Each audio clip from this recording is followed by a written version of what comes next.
এইটা হচ্ছে আমাদের মানে সব থেকে কঠিন জিনিস, কোনো জিনিস তোলা, বিশেষ করে প্রতি মাসে গ্যাস যে শেষ হয়ে যায় সেটা তোলা। ধরবো আরে প্রতি মাসে এক কাহিনী। আন্টিকে বলো এখানে একটা ভালো সিঁড়ি বানিয়ে দিতে বা লিফট।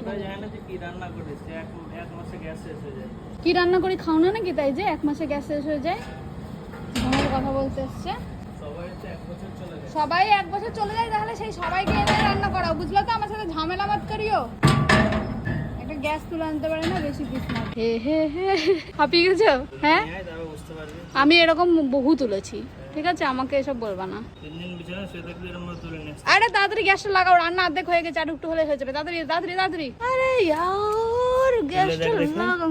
এই তো এটা কি আবার কোন বড় কথা হয়ে গেল? হ্যাঁ আমার আজকে চোখে ব্যথা না, সেজন্য আমি তুলতে পারছি না। ঠিক আছে, আমার আজকে এই চোখটা ফুলে গেছে। আঞ্জনি উঠে যাবে, ফুলে না। চাকর তাড়াতাড়ি আসো, দুই চোখে আঞ্জনি উঠে যাবে। চাকর উঠে আসো তাড়াতাড়ি, যা চোখে ব্যথা না। তোমাকে আজকে রান্না করে খাওয়ানোর দরকার ছিল, কিন্তু তুমি তো রান্নাও করলে না। রাস্তা ক্লিয়ার কর, রাস্তা ক্লিয়ার কর।